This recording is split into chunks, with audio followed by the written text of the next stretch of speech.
Good morning. Not the video that I was planning to make, because right now I should be walking around a 180 car barn find collection that is going to auction this weekend, but unfortunately the chap wasn't around. We got halfway there to be told that we couldn't actually do today, so that's going to have to be tomorrow. So instead, let's do this one. I've got some great news. Excellent news. This is breaking news from GB News, that trusted news source. Labour's done a thing. Labour, I nearly said something really rude then, but I didn't say it. Labour are the party that is running the country, allegedly, depending on who's behind them. But they've announced today a major boost to car production with a huge new update. They are calling Britain the best place to invest, which is kind of funny considering Stellantis recently closed down the Vauxhall Luton plant with 1,100 jobs lost, due to the fact that we have some of the highest energy prices anywhere in Europe. We are paying far more for our energy than anywhere else because, well, I don't know. Let me know in the comments. Is it because we have a totally unregulated electricity industry that is allowed to do whatever it wants? Is it because the government don't care about the people? Is it because the people don't have pitchforks anymore? You tell me. Let's see what the government are doing. The UK's automotive sector will listen out, right, as I read this article, for either marketing jargon buzzwords or phrases that don't actually mean anything. Because I think in this 3-page document, this is essentially just a waste of paper. But see what you think. The UK's automotive sector will receive a massive boost in the coming years as the government unveils its new modern industrial strategy. So they've come up with a new strategy, a new plan, a new idea. It's probably a spreadsheet, probably a PDF. Definitely probably involves a PDF file. A modern industrial strategy, unveiling the new framework. It's a framework as well, so it's probably a PDF and a strategy and a spreadsheet and a framework. Prime Minister Keir Starmer, Chancellor Rachel Reeves, she knows what she's doing, and Business Secretary Jonathan Reynolds said Labour was working on its plan for change. Not just a plan for change, by the way. Look, plan for change is in capitals. Where is it? It's there. It's plan for change. So plan for change, it's like a brand thing. So I bet plan for change has a logo. What they do when they have these meetings, when they sit down and go, do you know what? The country's on its knees. What can we do to make the people think that we haven't deliberately put the country on its knees? I know. Let's put 3 words in capitals. So that's what they've done. Plan for change. The modern industrial strategy in capitals, will look to scale net zero transport options through battery innovation, electric vehicle manufacturing, and sustainable aviation fuel. Let's just break that down, shall we? The modern industrial strategy, in capital letters, will try and do the things that China are doing better than us. Battery innovation and electric vehicle manufacturing. Right. Somebody needs to tell them, Starmer, Reeves and Reynolds, that the problem with the automotive industry is the fact that China's already doing this and they're doing it better than us, they're doing it faster than us, and they're doing it cheaper than us because we're aiming for net zero and they're not. So they're powering their battery innovation and electric vehicle manufacturing with a ton load of coal-powered power plants, and they don't really care about the environment, human health, environmental health, or ethics. So what they're doing is they're doing more of the same stuff that our government is planning to do here, where the energy costs more, the labour costs more, and we have laws that protect people in the workplace, and we try to respect human rights. So what their new plan, their new framework, spreadsheet, PDF file, plan for change in capitals, what that involves is trying to compete with someone who's cheating.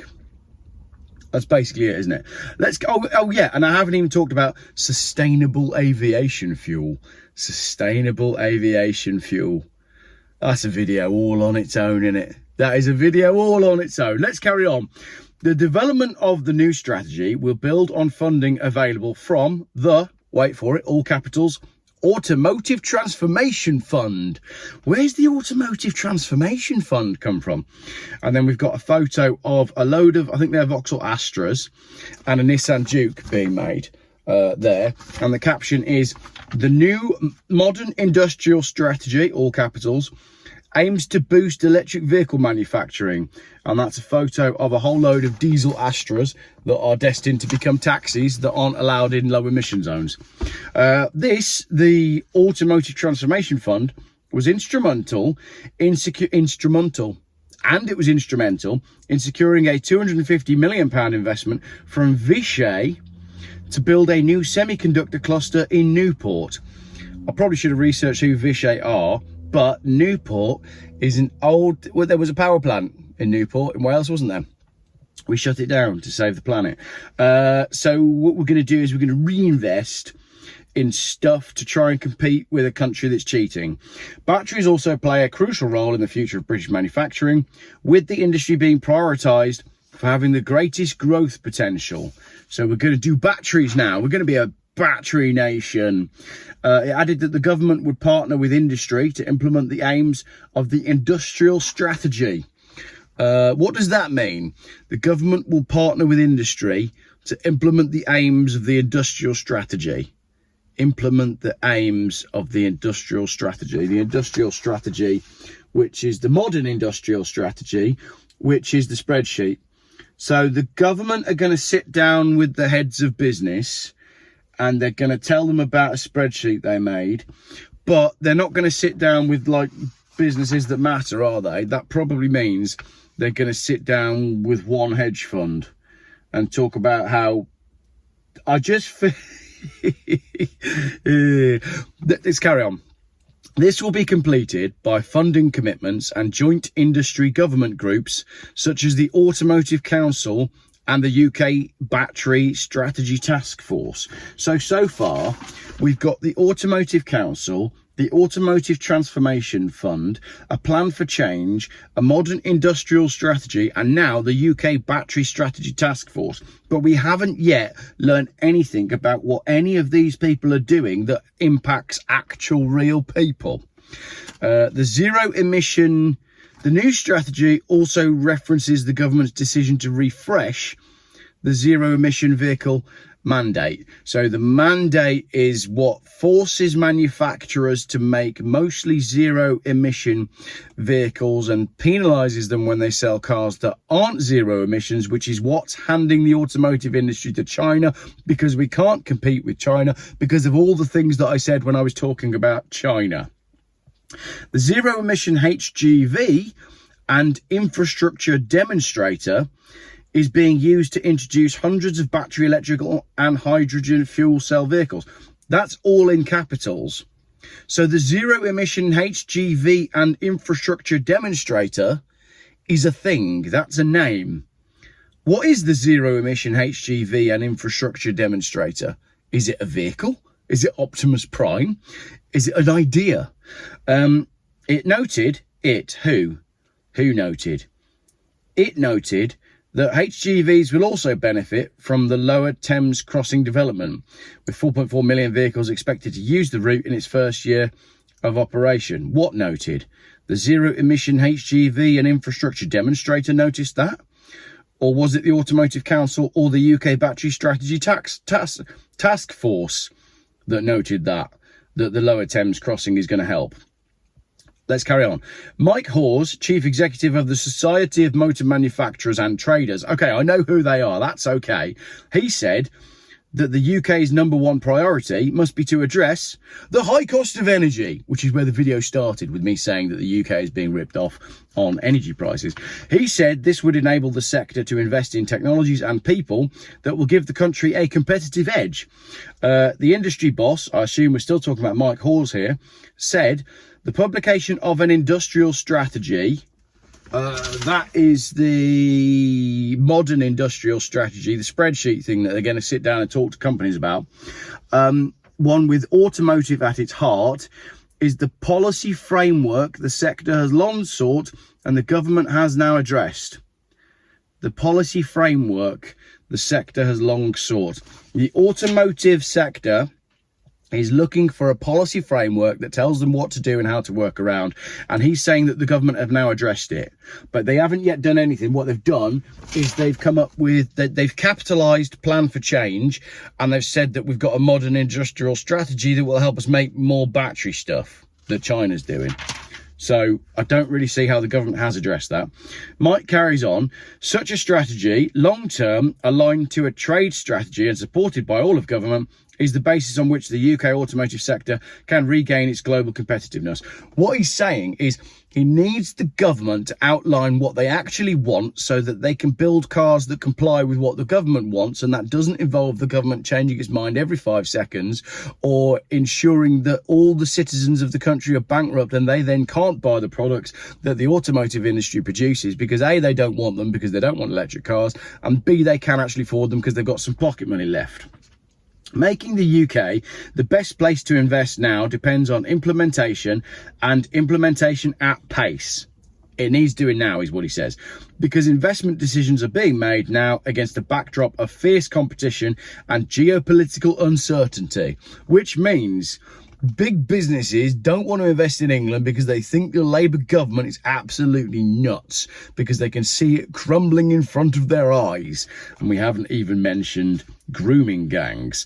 As part of the new industrial strategy, in capitals, the Drive 35 programme for automotive will receive increased funding stability. Drive 35 there, look, that's all in capitals, all of it. What the heck's the Drive 35 programme? Where did that come from? So far in capitals, we've got Plan for Change, Modern Industrial Strategy, Automotive Transformation Fund, Industrial Strategy, Automotive Council, UK Battery Task Force, Zero Emission HGV and Infrastructure Demonstrator that we don't know what it is, the ZEV mandate, we do know what that is, the Society of Motor Manufacturers, we know what that is, a policy framework, and now Drive 35. But we don't know what that is. Other programmes benefiting from the research and development funding include the Aerospace Technology Institute, in capitals, the National Quantum Computing Centre, in capitals, and the Laboratory of Molecular Biology. What? The breaking news, right? It had a breaking news banner on it on Twitter. That's where I saw it. It said, Labour announces major boost to car production with a huge new update, that we're the best place to invest. But as far as I could tell, all they've done is made it up by using capital letters. I'm going to get to the end of this article and see if I can make it make sense. Self-driving vehicles, where did they come from? Why are we now talking about self-driving vehicles? And who owns those? Will also play an integral role in the future of mobility, with the British standards industry, in capitals, working closely with the Centre for Connected and Autonomous Vehicles, in capitals, to support the trials. The BSI, who's the BSI? British Standards Industry is working with organisations like WAVE, W-A-Y-V-E with a capital W, OXA, all in capitals, Horiba Mira, capitals, and WMG. Who the heck are WMG? To develop the suitable conditions to develop the technology ahead of the wider rollout expected in 2027. What the hell does that final paragraph say? The British Standards Industry is working with some companies to develop the suitable conditions to then develop the technology ahead of the rollout. So first they've got to make the conditions correct, then they've got to make the technology, and then they've got to roll it out. Good. I hope you're all perfectly clear about what Labour's new major boost to the car industry is, because I am absolutely certain that I know exactly what's going on after reading that. Oh, I'm going for a lie down. What a load of total bollocks.